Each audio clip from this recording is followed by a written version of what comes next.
Hey, yo, peace. It's your man, Judge. Coming right back at you with some of that real talk real fast. Now, if you can, make sure you hit like, leave a comment, hit repost. It helps your boy out. Now, the other day, man, I said that we were going to talk about this thing called the Draconian. And, oh, you don't remember? I was talking about this. The Draconian. The Draconian is the one that came to this plane of existence, and they said it came from the constellation of Dracos. Now, I want you to look at this character's head. This character has a very elongated skull. This means that most likely the pineal gland was elongated as well. It was much larger than ours. What would that do? That would make this character be able to have psychic abilities, for one thing.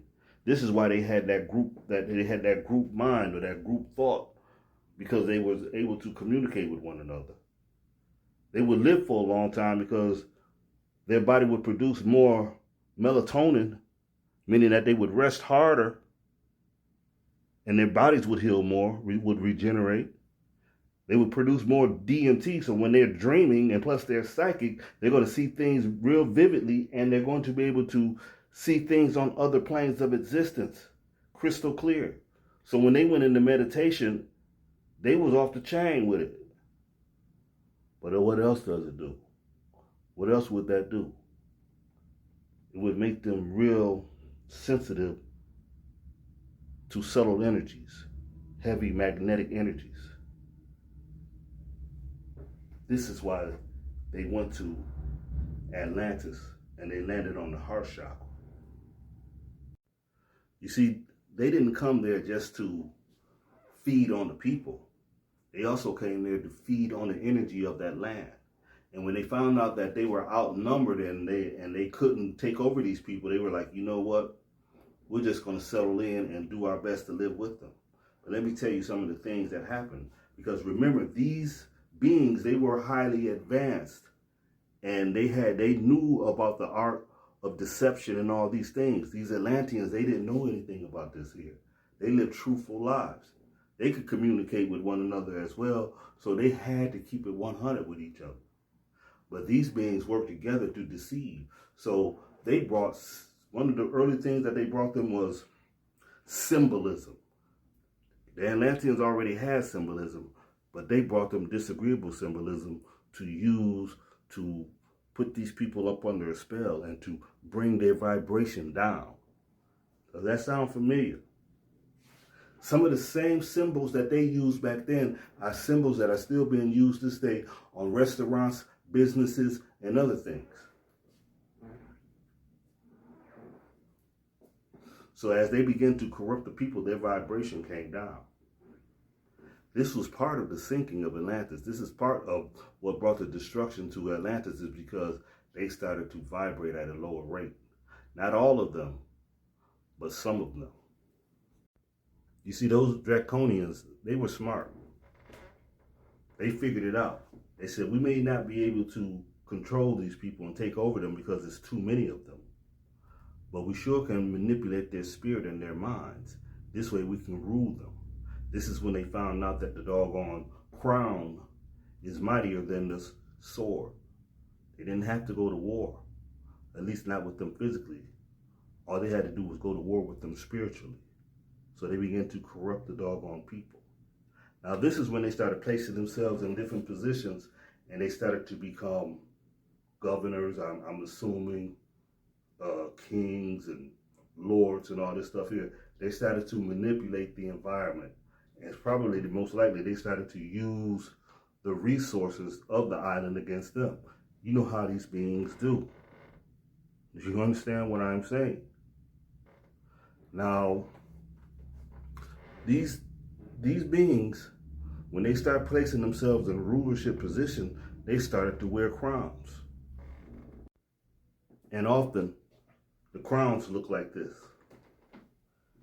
Isn't it strange that this crown is not only in America, but they have crowns like this here in many different parts of the world. Now, some of these crowns probably came later after the skull did shrink. You know what I'm saying? And the people still wore them in honor of the old original Draconians. But here, let me tell you something else. That headgear would act as an antenna within itself.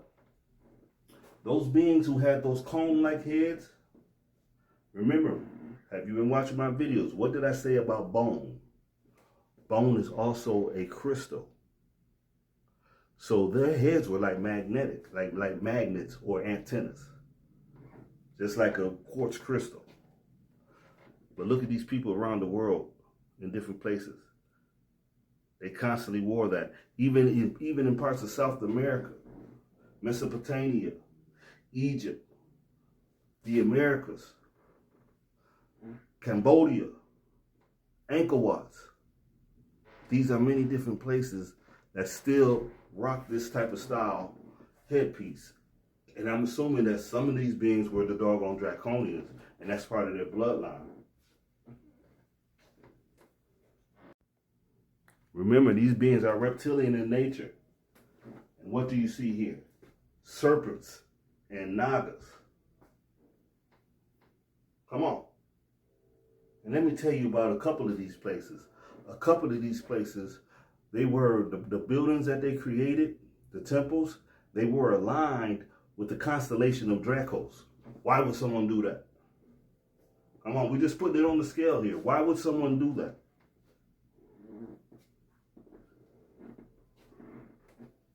It's a real good chance that these beings are still around, and they've always been around working behind the scenes. But I want you to imagine this here. Imagine a bloodline who's been working with the same old money since probably way back since the times of Atlantis. Or even after. Can you imagine what Uber money would be? You can't even imagine that, can you? It's possible that we have beings working behind the scene who realized that they ran into these Atlantean-like beings, and they were highly spiritual when they worked together. But if they can figure out a way to keep them separated and to manipulate their minds, they can control the people, and then they can control their resources, and they can control the land. Mm-hmm.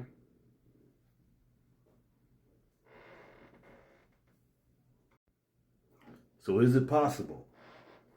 Very well. Is it possible that those old bloodlines are introduced? The entertainers and the athletes, those who work with the manipulation of keeping people mesmerized and hypnotized, it's possible that they end up somewhat meeting these people or meeting these beings. If not these beings over here, they meet these beings over here. The ones who have normal shaped heads, but they're still part of that old bloodline. Now this takes me to the organization of the Owls, Bohemian Grove. But here's something else about the symbolism of the owl. You see, when you get a group of owls together, they call that a parliament.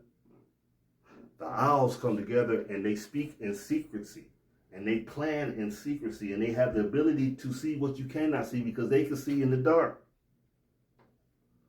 Who has this symbol right here? Who was most likely to be manipulated to rule or move the masses? You get what I'm saying?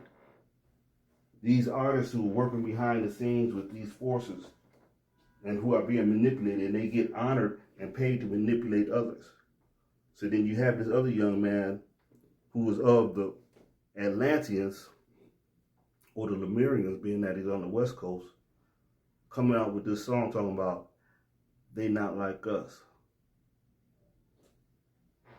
What was he really talking about? I'll let you figure that out. But anyway, this is your man L. Judge. Peace and blessings. I'm out.